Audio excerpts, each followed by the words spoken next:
제가 광고를 드릴 때 이 사탄에 대해서 성경이 뭐를 말씀하고 있는지 알고 싶다 하는 질문을 다루겠다고 미리 말씀을 드렸는데 아마 관심들이 많이 있지 않을까 하는 그런 생각이 듭니다. 그래서 그 문제를 이제 다루게 될 거고요. 거기에 더해서 혹시 추가 질문이 있으신 분들 계시면 지금 좀 미리 말씀을 좀 해주시겠습니까? 제가 시간 분배를 좀 이렇게 해야 될 것 같아서 여러분이 질문하고 싶으신 질문이 있으시면 지금 조금 미리 말씀을 해주시면 감사하겠습니다. 안 계시는군요. 네, 그러면 일단 사탄의 문제에 관해서 좀 말씀을 드리고 시간이 나거나 또 추가 질문이 있으시면 그러면 제가 다루어 보도록 그렇게 하겠습니다. 자, 기도하고 시작하도록 하겠습니다. 하나님 아버지 감사합니다. 저희가 오늘 성경에 등장하는 하나님의 말씀이 특히 사탄에 관하여 무엇을 이야기하고 있는지 좀 정리를 해보려고 합니다.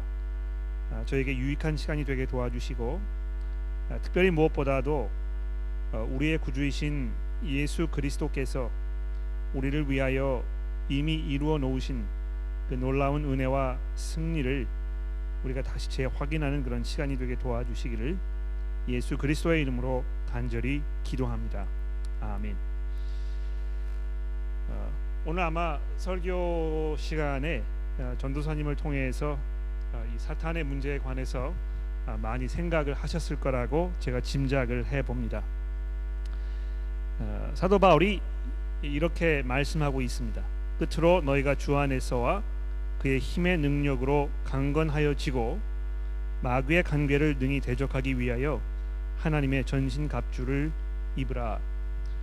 마귀라는 말이 이제 여기 등장을 하는데 경우에 따라서는 뭐 이 사탄이라는 말이 등장을 하기도 하고 또 마귀라는 이런 이야기가 등장을 하기도 합니다. 이 사탄은 뭐 그 헬라어 성경도 그렇고 영어 성경도 그렇고 그냥 사탄이라 하는 이런 그 단어를 쓰고 있고 여기 이제 그 마귀라고 이렇게 번역된 그 단어는 영어로 이제 그 데블이라고 이제 그러죠. 그거 이제 뭐 이 헬라어에서는 디아볼로라고 이렇게 해가지고 약간 그 다른 단어를 쓰고 있습니다. 근데 뭐 사탄이든지 마귀든지 결국 같은 그 존재를 이야기하는 것입니다. 그렇죠? 그래서 이 신약 성경에 뭐 등장하는 그 모든 말씀들을 다 다루기는 어렵습니다만 그 중에서 몇 가지 중요한 구절들을 제가 발췌를 해서 조금 이 문제를 정리를 해보도록 그렇게 하겠습니다. 오늘 그 설교 본문이었던 에베소 6장 10절에 있는 말씀은 뭐 이미 우리가 좀 다루어 보았기 때문에 혹시 필요하면 나중에 이 구절로 돌아오겠습니다만 일단 제가 먼저 말씀을 드리고 싶은 것은 요한복음 8장에 있는 말씀입니다. 여러분들 성경을 가지고 계시니까 저와 함께 요한복음 8장의 말씀을 한번 주목해 보시기를 바랍니다. 요한복음 8장 44절의 말씀을 제가 읽어보도록 하겠습니다. 요한복음 8장 44절입니다.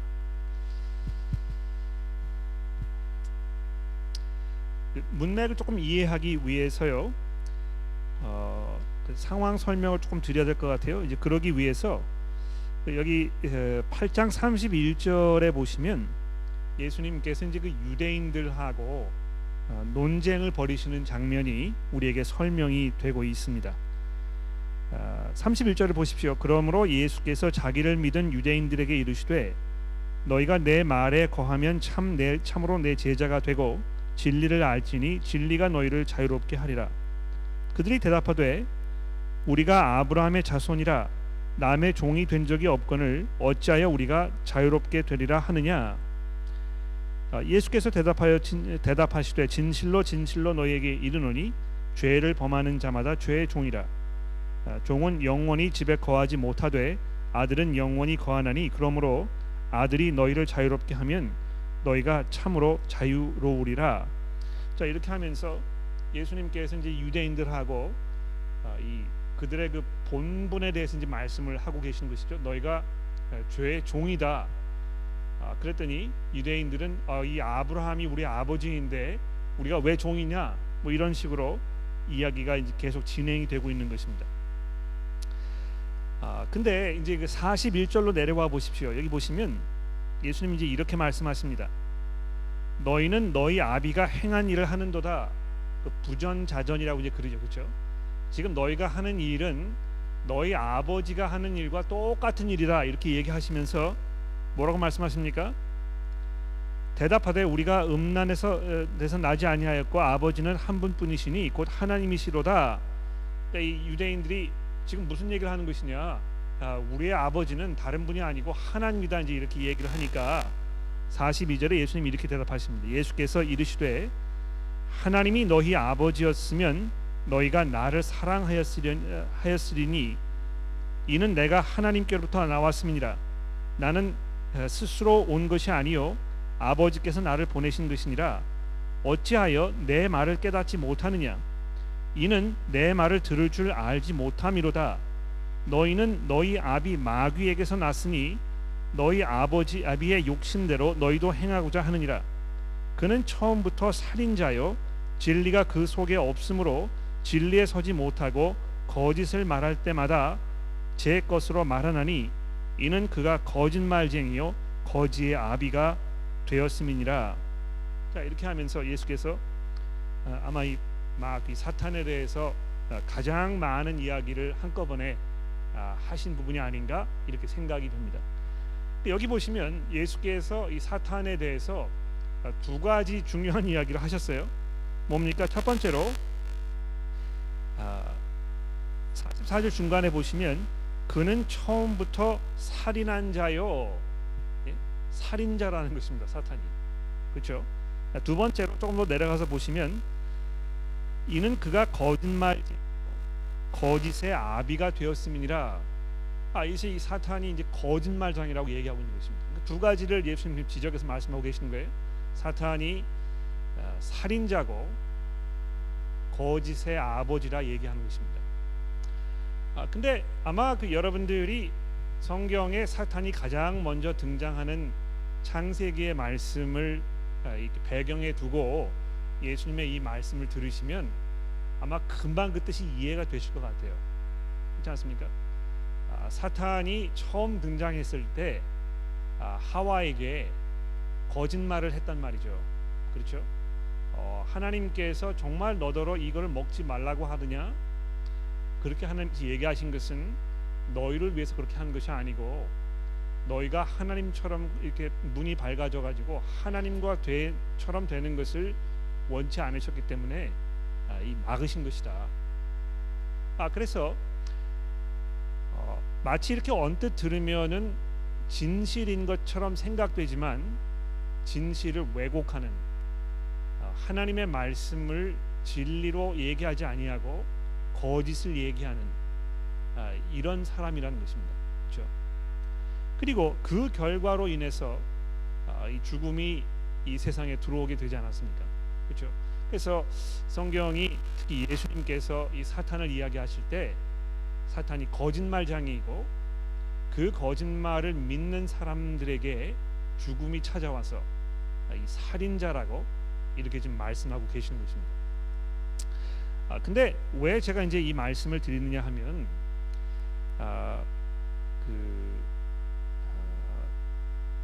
많은 분들이 필요 없이 사탄에 대한 굉장히 두려움이 있으신 것 같아요. 그래서 그 점에 대하여 약간 그 시정이 필요하다는 생각이 돼서 이제 그 말씀을 제가 드리려고 하는 것입니다. 무슨 말이냐 하면 사탄이 가지고 있는 유일한 힘이라고 하면 사람들을 미혹하여 거짓을 진실처럼 받아들이게 하는 것입니다. 사탄이 뭐 그 이외에 어떤 다른 힘을 가지고 있지 않아요. 그래서 그 마치 이제 그 헐리우드의 영화나 뭐 이런 거를 봤을 때 귀신 들린 뭐 이런 그 상황에 대해서 이제 많이 이렇게 그림으로 만들기도 하고 영화로 표현하기도 하고 뭐 이렇게 해서 우리가 그것을 보면 뭐 굉장한 그 힘을 사탄이 가지고 있는 것처럼 이렇게 생각하기 쉽습니다. 그런데 사탄이 계속해서 우리에게 주고 있는 어떤 위협 또는 도전이라고 하면 하나님의 말씀을 왜곡하는 것입니다. 진리를 진리로 받아들이지 못하도록 방해하는 것입니다. 그래서 예수님께서 이제 씨 뿌리는 자의 이야기를 하시면서 굉장히 재미있는 말씀을 하셨어요. 뭐 재미있는 말씀이라고 하면 좀 그런데 굉장히 의미 있는 말씀을 하셨습니다. 여러분도 마가복음 좀 보시겠어요? 마가복음 4장에 보시면 씨 뿌리는 자의 비유에 대해서 말씀하시면서 14절에 보십시오. 마가복음 4장 14절입니다. 씨 뿌리는 자는 말씀을 뿌리는 것이라 말씀이 길가에 뿌려졌다는 것은 이들을 가리키니 곧 들은 말씀을 들었을 때 사탄이 즉시 와서 그들에게 뿌려진 말씀을 빼앗는 것이요. 그렇죠? 그래서 이 빼앗아 간다는 말이 이제 뭐 마치 무슨 물건을 집어가지고 도망가는 것인 것처럼 이렇게 우리가 쉽게 이야기할 수 있겠습니다만, 기본적으로 사탄이 하나님의 말씀을 빼앗아 간다는 건 뭘 말하는 것이겠습니까? 들은 그 말씀을 하나님의 말씀으로 이해하지 못하도록, 믿음으로 반응하지 못하도록, 그래서 그 말씀을 알아듣지 못하도록 이렇게 하는 것이 사탄의 사역이라는 것입니다. 그렇죠? 이 진리를 왜곡하고 하나님의 말씀을 하나님의 말씀으로 받아들이지 못하도록 하고, 그래서 그 말씀에 대한 어떤 그 의심 자꾸 일으키고, 이렇게 하는 것이 사탄이 가지고 있는 뭐 유일한 힘이라고 얘기할 수 있어요. 혹 어떤 분들은 예수께서 광야에서 시험을 받으실 때 사탄이 나타나 가지고 예수님을 유혹하면서 이 높은 곳에 데리고 올라가 가지고 내가 나에게 절하면 내가 이 세상의 모든 권세들을 다 너에게 주겠다, 이제 이렇게 이야기를 하니까, 야, 이 진짜 사탄이 이 세상에서 모든 권세를 주고 있는 그런 존재인가 보다, 이렇게 오해할 수 있을 것 같아요. 그러나 그것도 거짓말입니다. 이 세상의 권세가 사탄의 손에 주어져 있고 사탄이 그것을 자기 마음대로 좌지우지할 수 있는 그런 존재가 아니라는 것입니다. 어떻게 그것을 우리가 알 수 있습니까? 가장 기본적인 예로 여러분 구약 성경의 욥기서를 보십시오. 욥기서에 보면 사탄이 뭐 세상을 막 이렇게 돌아다니다가 하나님께 와가지고 그 하나님 앞에서 이제 대화를 가지고 벌이고 있지 않습니까? 하나님께서 사탄에게 너가 나의 종 요셉을 보았느냐, 욥을 보았느냐? 내가 보았습니다. 욥이 정말 그 훌륭한 사람이 아니더냐? 그랬더니 사탄이 뭐라고 얘기합니까? 그 욥이 괜히 그렇게 하겠습니까? 하나님께서 욥을 사랑하셔서 많은 축복을 주셨기 때문에 그렇게 한 것이지 않겠습니까? 그에게서 이런 것들 거두어 가시면 그도 별수 없을 것입니다. 근데 그 장면을 보면 사탄이 자기의 힘으로 이 욥을 어떻게 할 수 없는, 그래서 하나님께서 그것을 허락하시는 이런 그 장면이 소개되고 있지 않습니까? 그러니까 마치 우리가 생각하기에 사탄이 자기의 힘으로 뭐 엄청난 어떤 그 파괴력을 가지고 모든 것들을 무너뜨리고 뭐 이 세상에 혼란을 가져오고 뭐 이런 생각을 우리가 가질 수 있습니다만, 그렇지 않다는 것입니다. 성경이 하나님의 그 주권적인 다스림에 대해서 이야기할 때 하나님의 주권의 영역이 따로 있고 어떤 사탄의 영역이 따로 있는 것처럼 이렇게 설명하지 않습니다. 오히려 하나님께서는요, 이 세상에 있는 모든 것들, 심지어는 사탄을 통해서도 하나님의 뜻을 이루실 수 있고 또 실제로 그렇게 하시는 전능하신 분이라는 것을 성경이 아주 분명하게 얘기하고 있다는 것입니다. 그래서 사탄이 가지고 있는 힘은 사탄의 이야기를 듣는 사람들이 그것을 점점 더 생각하고 거기에 빨려들고 이게 사실일까, 그 사탄의 거짓말을 믿으면 믿을수록 사탄의 힘이 늘어나게 되어 있는 것입니다. 그렇죠? 그래서 그런 사탄의 계략 또는 뭐 이런 것들을 우리가 싸울 수 있는 무찌를 수 있는 그 방법이 무엇이겠습니까? 무엇일까요? 하나님의 진리를 선포하는 것입니다. 그렇죠? 이 사탄의 어떤 뭐 그 힘, 이것을 마치 그 무슨 귀신 쫓는 그런 어떤 그 이제 영어로 엑소시즘이라고 이제 그러지 않습니까? 뭐 이것을 통해 가지고 사탄의 그 세력을 제압하는 뭐 이런 것으로 우리가 이제 오해할 수 있습니다만, 성경이 분명히 우리에게 이야기하는 것은 예수 그리스도께서 이 땅에 오셔서 하나님의 왕국이 임한 것을 선포하시고 하나님의 나라가 가까워왔다는 것을 말씀하시는 그 복음의 선포를 통하여 사탄의 세력이 이제 점점 물러가는 이런 것을 우리가 분명하게 보게 되는 것입니다. 그러니까 여러분이 굉장히 재미있어요. 교회 역사를 보시면은요, 종교 개혁이 일어나기 전 뭐 이제 그 암흑시대라고 이제 그러지 않습니까? 뭐 5세기 정도부터 해가지고 13, 14세기 정도 굉장히 긴 뭐 한 1000년간의 그 기간 동안에 이 세상의 그 occult, 그러니까 뭐 주문을 외운다든지 또는 뭐 구슬한다든지 뭐 이 심령술 같은 거 한다든지 뭐 별자리를 보면서 뭐 이렇게 한다든지 뭐 이 사람에게 저주를 걸어 가지고 그 사람의 뭐 삶이 다 무너지도록 한다든지 뭐 이런 그 여러 가지 중세 시대의 그런 모습들이 1000년 동안 굉장히 창궐했었거든요.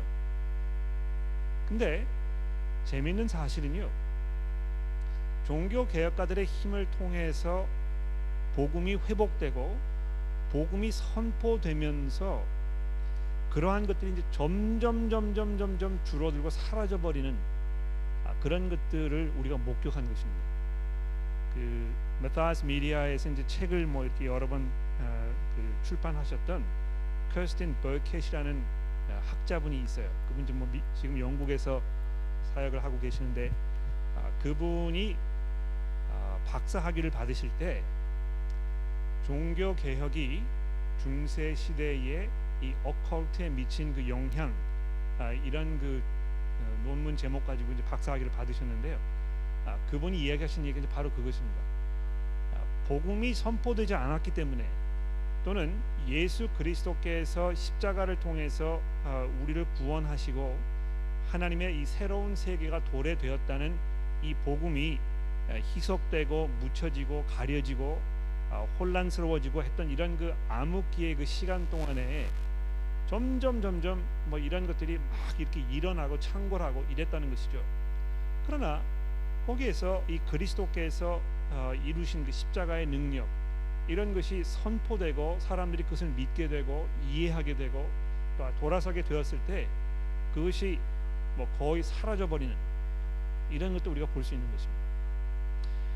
그러니까 예수님께서 그 복음서에 보면 이 사역을 시작하시면서 귀신 들린 사람들 이렇게 고치시는 그런 장면들 여러 번 등장하지 않습니까?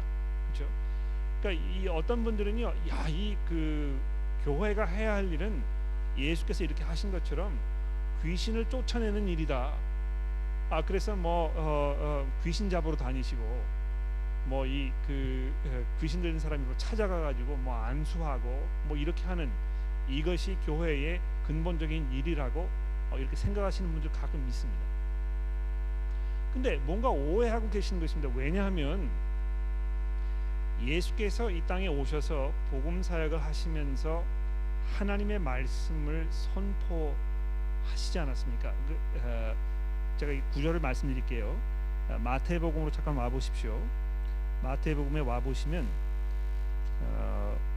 4장입니다. 마태복음 4장 12절 말씀부터 제가 좀 읽어보도록 할게요. 마태복음 4장 12절입니다.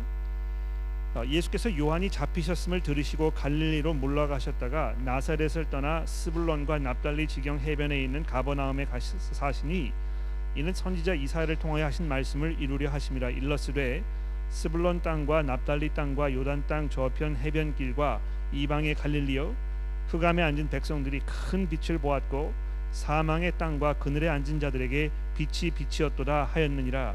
이때부터 예수께서 비로소 전파하여 이르시되 회개하라 천국이 가까워 왔느니라 하시더라. 자, 이것이 예수께서 하셨던 그 사역의 실체입니다. 회개하라 천국이 가까워 왔느니라. 자, 그 다음에 조금 더 내려가셔가지고요 23절 말씀을 보시겠습니까? 이 23절을 보시면 복음서를 전체를 통틀어서 예수 그리스도의 그 사역이 무엇이었는지에 대해서 가장 간결하고 정확하게 우리에게 잘 설명해 주고 있습니다. 보십시오. 예수께서 온 갈릴리에 두루 다니사 그들의 회당에서 가르치시며 천국 복음을 전파하시며 백성 중 모든 병과 모든 약한 것을 고치시니 그의 소문이 온 수리아에 퍼진지라. 사람들이 모든 앓는 자 곧 각종 병에 걸려 고통당하는 자 귀신 들린 자 간질하는 자 중풍병자들을 데려오니 그들을 고치시더라. 갈릴리와 데가볼리와 예루살렘과 유대와 온 요단강 건너편에서 수많은 무리가 따르니라. 여기 보시면 예수께서 회개하라 천국이 가까워 왔느니라 이렇게 그 선포하신 그 선포 사역이 구체적으로 어떤 이 모습을 띄었는지에 대해서 아주 구체적으로 우리에게 말씀하고 있지 않습니까? 회당에서 가르치시며 천국의 복음을 전파하셨다는 것입니다. 그렇죠? 이 하나님의 나라의 그 실체에 대해서 이 말씀하신 것입니다. 자, 그리고 나서 보시면 백성 중에 모든 병과 모든 약한 것들을 고치셨다 하는 어떤 그 기적에 관한 일들이 이제 이 첨부되어 있는 것입니다. 왜 그렇게 하셨겠습니까? 이 하나님의 나라가 이 땅에 도래하게 되었을 때 이 그 벌어지는 그 일들, 우리가 기대할 수 있는 것들, 하나님의 나라가 이 땅에 가까워 왔을 때에 이 사탄의 세력들이 무너지고 그들이 이 사탄이 가지고 있던 어떤 그 횡포 이런 것들이 다 와해되어 버리는 이런 상황을 예수께서 지금 우리에게 직접 보여주고 계시는 것입니다. 그렇죠? 그래서 우리가 한 가지 확신할 수 있는 것이 무엇입니까? 예수께서 약속하셨던 재림이 이루어지게 되면 이 세상의 모든 불의와 모든 악과 사탄의 모든 세력들이 완전히 종결되게 될 것입니다. 그렇죠? 근데 오늘 뭐 전사님 잘 설명하셨습니다만 예수께서 이미 십자가의 사건을 통해서 사탄을 무장해제시키신 것입니다. 그렇죠? 그래서 예수님께서 뭐라고 얘기하셨습니까? 제자들이 이제 그 사역을 나갔다가 이렇게 돌아와 가지고 사역 보고를 예수님께 하지 않습니까? 우리가 가서 복음을 전하고 사람은 병 고치고 뭐 이렇게 하니까 뭐 정말 놀라운 일들이 벌어졌습니다. 이렇게 얘기했을 때 예수께서 뭐라고 말씀하셨습니까? 내가 하늘에서 사탄이 결박을 당하여 떨어지는 것을 내가 보았다. 그 뭘 말하는 것입니까? 예수 그리스도의 사역을 통하여 사탄이 결박을 당하고 무장 해제가 되고 그래서 아무런 힘도 쓸 수 없는 아주 보잘것없는 존재가 되어 버렸다는 것입니다. 이게 굉장히 중요한 포인트라고 생각을 해요. 그러니까 여러분 사탄이 이제 막 무서워가지고 야 이거 내가 귀신 들리면 어떻게 할까? 또 옆에 보니까 뭐 귀신 들린 것처럼 보이는 사람이 있는데 야 이 사람 내가 전염돼가지고 나도 거기에서 무슨 해를 당하면 어떻게 할까? 뭐 이런 염려 가운데 사시는 분들이 굉장히 많은 것 같아요. 그러나 한 가지 분명한 사실은 무엇입니까? 예수 그리스도께서 승리하셔서 그 사탄의 모든 힘과 그의 어떤 그 계략이 다 무너져서 이제 아무런 영향력도 발휘하기 어려운 그런 상황 속에 놓여 있다는 것입니다. 여러분 이것을 잘 이해하셔야 될 것 같아요. 뭐 그런 이야기를 제가 종종 듣습니다. 모 교회에서 철야기도기를 이렇게 해가지고 귀신 들린 사람 다 불러다가 그 사람에게 안수하고 그 교회 목사님, 부목사님, 전도사님, 뭐 장로님, 권사님들 다 모여가지고 밤새 그 사람에게 안수하고 철야기도를 해가지고 귀신 쫓아내는 뭐 이런 그거를 하고 거기에 뭐 막 땀이 홍건하고 뭐 기진맥진하고 뭐 이런 상황들 벌어지는 거 아마 여러분들 뭐 들어보신 적이 있을지 모르겠어요. 가보신 적이 있는지 모르겠는데요. 저 그런 상황에서 여러분 들어본 적이 있습니다. 근데 여러분 그거 보시면 불필요하게 사탄을 더 무서운 존재로 만들고 있는 것입니다. 야, 이 사탄이 얼마나 무섭고 이 강력한 힘을 가지고 있는 존재인지 그 교회의 목사와 부목사와 장로님과 전도사님과 권사님 다 모여가지고 몇 시간 동안 뭐 피땀을 흘리면서 기도해야 간신히 이 사탄이 물러가는 이런 것처럼 착각하고 있다는 것입니다. 그러나 예수께서 복음서에서 귀신 들린 사람을 만나셨을 때 뭐 그 사람과 씨름을 하거나 철야 기도를 하시거나 이렇게 하지 않았습니다. 그저 간단하게 그분의 말씀으로 사탄아 물러가라, 꼼짝을 못한 것이거든요. 그렇지 않습니까? 그래서 이 예수 그리스도의 사역을 통하여 사탄이 완전히 무장 해제되었다는 사실을 우리가 기억하는 것이 굉장히 중요합니다. 그러나 그것을 말씀드린 후에 제가 처음에 말씀드리지 않았습니까? 이 사탄의 그 힘은요, 거짓을 말하고 그래서 사람이 그 거짓을 믿게 하고 여기에 있습니다. 근데 그 얼마나 이 거짓말을 잘하는지요. 그 거짓말을 들으면 정말 믿고 싶은, 거기에 현혹되고 귀가 솔깃하고 정말 그러고 싶은 이런 그 힘이 분명히 있다는 것입니다. 그래서 이 베드로전서의 말씀을 잠깐 볼까요? 베드로전서 5장입니다. 베드로전서 5장 8절의 말씀을 좀 볼까요? 베드로전서 5장 8절입니다.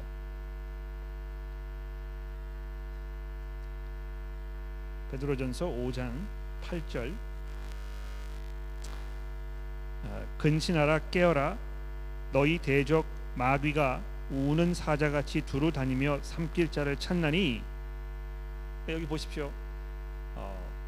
사탄이 무장 해제가 되어 가지고요, 아무런 힘도 발휘할 수 없는 그런 존재입니다만 그래도 사자는 사자라는 것입니다. 그렇죠? 근데 이 사자는요, 발톱과 이빨이 다 빠져버린 사자입니다. 그래서 이 사자가 우리에게 할 수 있는 그 끼칠 수 있는 해는 무엇입니까? 그냥 잇몸으로 우리를 주무르는 거예요. 그 성난 발톱과 이 이빨로 우리를 물어뜯는 그런 것이 아니고요. 사실 사탄이 우리에게 끼칠 수 있는 해는요, 아주 한정되어 있습니다. 그래서 그렇게 이야기한 후에 뭐라고 말씀하고 있습니까? 9절에 보십시오. 너희는 믿음을 굳건하게 하여 그를 대적하라. 이 대적하라는 이 말씀이 굉장히 절묘한 말씀인 것 같아요. 맞서 싸우라는 것입니다. 정말 사자가 무서운 사자이고 발톱이 날카롭고 이빨이 날카로운 사자였으면 우리가 어떻게 해야 되겠습니까? 도망가야 되겠죠. 그러나 성경이 그렇게 이야기하지 않고 맞서 싸우라고 얘기하고 있습니다.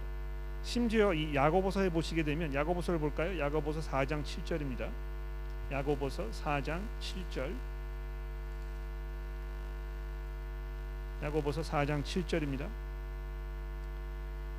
그런즉 너희는 하나님께 복종할지어다. 마귀를 대적하라. 그리하면 너희를 피하리라. 영어로 He will flee from you. 우리가 도망가는 것이 아니고 그가 도망가게 되어 있다는 것입니다. 그렇죠? 그래서 여러분과 제가 이제 혼란을 가져오지 않으셨으면 좋겠어요. 사탄이 정말 무서운 존재라고 성경이 얘기하고 있습니다. 왜 무섭습니까?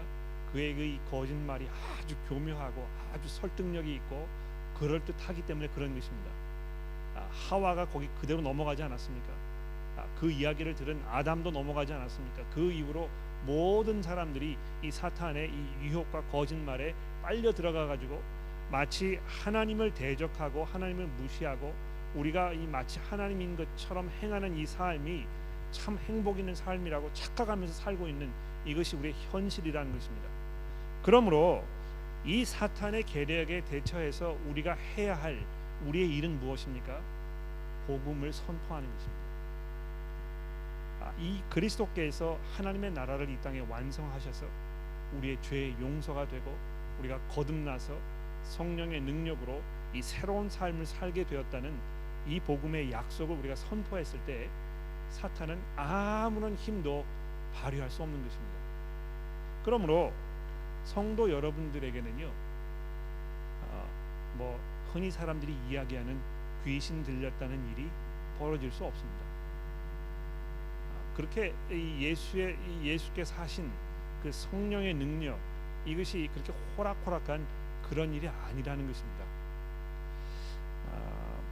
그래서 마치 그 사탄에 대해서 생각하는 것은요,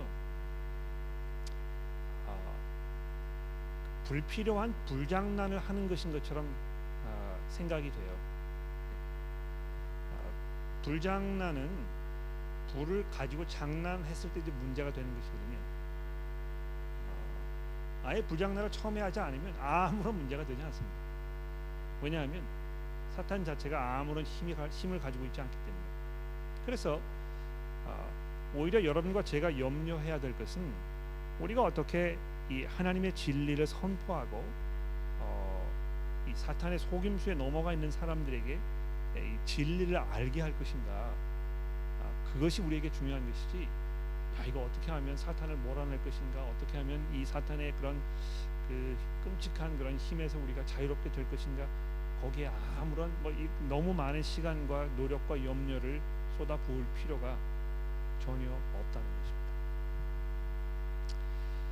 자, 제가 드리고 싶은 말씀을 다 드렸는데 혹시 추가 질문이 있으십니까? 거기에 대해서. 지금 그 사탄 마귀에 대해서 말씀하실 때 되게 이렇게 별것이 아니다. 이제 지금 말씀하신 부분 다 이해가 되는데, 근데 어떤 표현에 보면 이제 공중 권세 잡은 자 이런 표현이 있잖아요. 그럼 굉장하게 어떤 그 파워가 있는 것처럼 보이는데 이거는 어떻게 설명을 해야 될지 잘 모르겠어요. 네, 죄송합니다. 이제 중요한 질문을 하셨는데, 특히 에베소서나 이제 이런데 보면 공중 권세 잡은 자들 이런 것에 대해서 많이 말씀하고 있어서 이 굉장한 어떤 그 파워를 가지고 있는 그런 존재들이 아닌가, 이제 우리가 이렇게 생각이 되는데 어떻게 우리가 그 문제를 해결할 것인가 질문하셨는데요. 이제 좋은 질문인 것 같아요. 이 골로새서의 말씀을 좀 보시면 좋겠습니다. 골로새서 2장의 말씀인데요. 골로새서 2장, 조금 그 본문이 길기는 합니다만 제가 8절 말씀부터 15절까지 읽도록 하겠습니다. 골로새서 2장 8절에서 15절까지의 말씀입니다. 누가 철학과 헛된 속임수로 너희를 사로잡을까 주의하라. 이것은 사람의 전통과 세상의 초등학문을 따름이요 그리스도를 따름이 아니니라.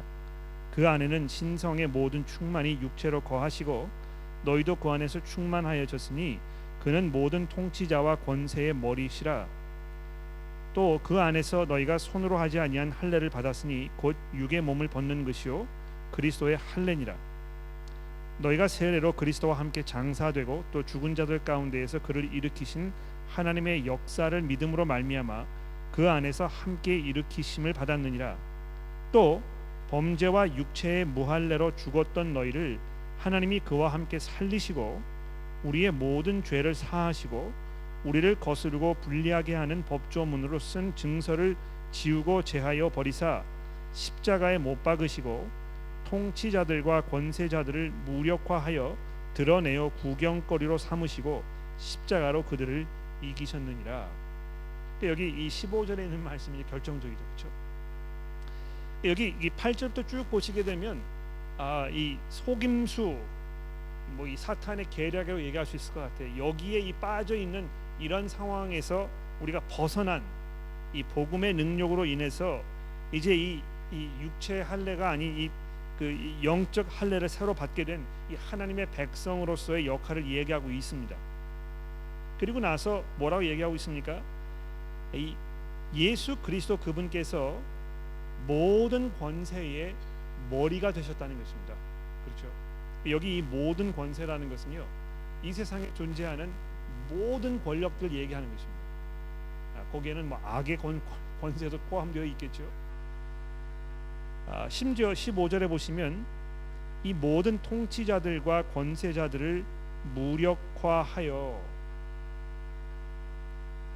그들을 구경거리로 삼으시고 십자가로 그들을 이기셨다는 이 말씀이 우리에게 이 큰 위로와 또 확신과 힘이 되는 것입니다. 그렇죠? 또 추가 좀, 네, 우리 저 양용옥 교우님 마이크를 좀 전해주시겠습니까? 네.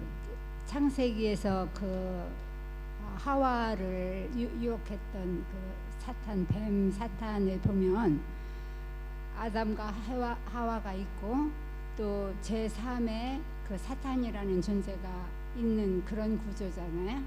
그런 구조인데 우리가 이 일상생활에서 복음을 전하고 또 사람을 이렇게 만나고 하는 과정에서 보면 어떤 사람이 정말 사탄 같은 사람이 있어요. 그 복음에 대해서 아주 조소적이고 조롱하고 막 이런 사람이 있는데, 요즘에 우리가 그 사탄이라는 존재를 생각할 때 사탄이라는 존재가 아담과 하와 시대처럼 어떤 제3의 어떤 존재로서 있는 것인지, 아니면 그 사람 속에 들어가서 인비저블하게, 물론 인비저블하지만 하게 존재하는 어떤 영의 존재로만 있는 것인지 그게 좀 많이 궁금해요.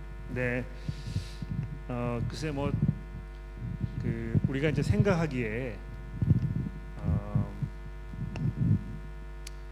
귀신 들린 사람은 어떤 그 이러이러한 어떤 그 전형적인 그런 겉모습을 가지고 있을 것이다 하는 그런 전제를 우리가 가지고 있는 것 같아요. 그러니까 뭐 헐리우드 영화가 이제 우스꽝스럽게 뭐 이 사탄을 표현을 할 때 뭐 뿔 달리고 붉은 망토 입고 그다음에 이 꼬챙이를 들고 뭐 이렇게 코수염 기른 그런 사람처럼 뭐 우리가 생각하던 시대는 지났겠습니다만, 사탄이나 어떤 그 사탄의 존재를 생각하면 특히 이제 그런 유의 모습이 아닐까 이제 생각을 하는 것입니다. 또 그 사탄이 이제 뭐 이 들어가서 작용하고 있는 사람은 뭐 이 복음서에도 우리가 보지만 뭐 머리를 풀어 헤쳤다든지 뭐 힘이 장사라든지 뭐 머리가 빙빙빙 돌아간다든지 입에서 뭘 뭐 뿜어낸다든지 뭐 이런 걸 생각하지 않습니까? 그러나 적어도 신약 성경이 우리에게 이야기하고 있는 그 사탄의 권세 아래 놓여 있는 사람들의 모습은 아주 지극히 일상적이고 평범합니다. 어떤 면에서 지금적이고 일상적이고 평범하냐 하면 그냥 이 살면서 복음을 믿지 않는 것입니다. 하나님이 없다고 생각하거나 또는 그냥 내가 하고 싶은 대로 사는 사람들, 이 모든 사람들이 사탄의 영향력 아래 있다고 얘기하는 것이 신약 성경의 아주 분명한 표현입니다. 뭐 이 에베소서에서 우리가 여러 번 그런 그 경우를 보았습니다만, 어떤 그 사탄의 이 존재 아래 있는 그 영향력 아래 있는 사람이 어떤 그 특별한 무슨 모습을 가지고 있다고 얘기하지 아니하고요. 그 삶 속에서 그가 가지고 있는 그 생각에서, 그의 주장에서, 삶의 모습에서 이미 그가 이 사탄의 노예가 되어 있고 사탄의 자식이라는 이런 그 불순종의 아들들이라는 그런 모습이 이제 확인되는 것입니다. 그렇죠? 사탄이 뭐 어떤 그 제3의 독립적인 존재로 이 세상에 그 돌아다니고 있는지, 또는 어떤 사람의 이 속에 들어가 가지고 그 사람을 통해서 우리에게 이야기하든지 뭐 두 다인 것 같아요. 그렇지 않습니까? 뭐 신약 성경이 이 계속해서 이 사탄의 어떤 계략이라든지 뭐 이런 것에 대해서 이야기할 때 그 사탄이라는 존재에 대해서 이야기하고 있기 때문에 그런 게 분명합니다. 그러나 사탄이 그 자기의 힘을 이용해서 사람들 현혹할 때 물론 뭐 어떤 그 주변의 자연적인 초자연적인 어떤 힘과 방법을 통해서 사람의 마음을 유혹하고 혼란스럽게 하는 면도 있겠습니다만 자기 하수인들인 일반적인 사람들의 입을 통해서 일상적인 대화를 통해서 얼마든지 그 힘을 발휘할 수 있을 것입니다. 그러니까 실제로 뭐 이 성경에 이제 여러 구절도 우리가 보면 뭐 예를 들어서 뭘 볼까요? 고린도후서의 말씀을 좀 보실까요? 고린도후서 2장의 말씀입니다. 고린도후서 2장 제 기억으로는 10절이 아닌가 생각이 되는데요. 고린도후서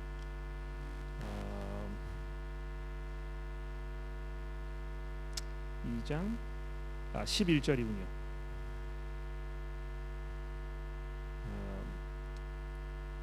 10절부터 제가 읽겠습니다.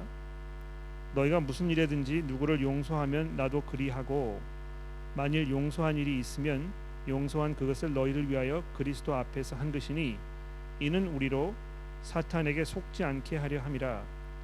우리는 그의 계략을 알지 못하는 바가 아니니라. 여기 보시면은 그 어떤 그 사람들의 입을 통해서 그 생각이 혼란스럽게 되었을 때 어떤 그 사탄의 계략에 대해서 이렇게 말씀하고 있다고 생각이 되거든요. 그래서 뭐 그 여러 가지 방법을 통해서 동시에 이 세상에 작용하고 있다고 생각이 되고요. 한 군데만 더 볼까요? 이 고린도후서 11장입니다. 11장 14절에 보시면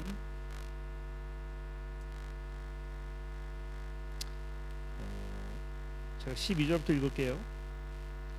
나는 내가 해온 그대로 앞으로도 하리니 기회를 찾는 자들이 그 자랑하는 일로 우리와 같이 인정을 받으려는 그 기회를 끊으려 함이라. 그런 사람들은 거짓 사도요 속이는 일꾼이니 자기를 그리스도의 사도로 가장하는 자들이라. 이것은 이상한 일이 아니니라.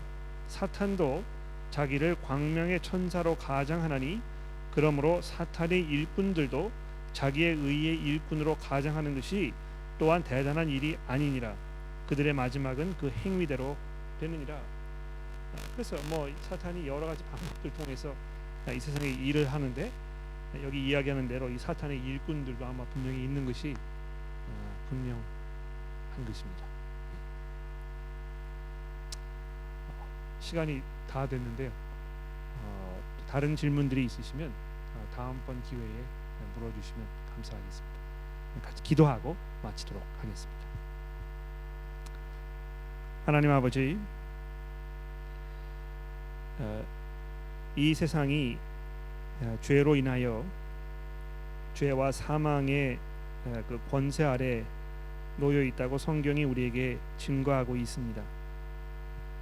그래서 그 권세 아래 놓여 있는 모든 사람들이 사탄의 노예가 되어 있고 그의 이 현혹되는 말로 인하여 하나님의 진리에서 멀어져 있는, 그래서 소망도 없고 또 하나님의 은혜에 들어갈 수 없는 그런 자리에 놓여 있는 자들이라고 성경이 이야기하고 있는 것을 우리가 기억합니다. 그러나 예수 그리스도께서 이 땅에 오셔서 하나님의 복음의 진리를 선포하심으로 우리를 자유케 하시니 하나님, 이것이 얼마나 놀랍고 또 엄청난 은혜인지 우리가 이 시간 생각해 보게 됩니다. 하나님, 그러나 우리가 이 영적 전쟁을 치르고 있다는 사실을 간과하지 않도록 저희를 도와주시고, 우리가 오늘 에베소서의 말씀에서 들은 것처럼 전신 갑주를 입고 하나님의 진리 안에 설 수 있도록 도와주옵소서. 또 사탄의 이 거짓에 속아 들어가서 진리를 알지 못하는 이런 분들에게 우리가 진리를 소개하고 하나님의 이 참된 말씀을 잘 전할 수 있는 은혜를 저희들에게 주시고, 우리가 마음을 강팍하게 하지 아니하여 하나님의 말씀 가운데 살게 하시며, 또 그리스도께서 이미 우리를 위해 이루신 이 놀라운 구원의 은혜를 우리가 확신하고 그 안에서 감사하며 찬송하며 소망 가운데 살아가도록 도와주시기를 예수 그리스도의 이름으로 간절히 기도합니다.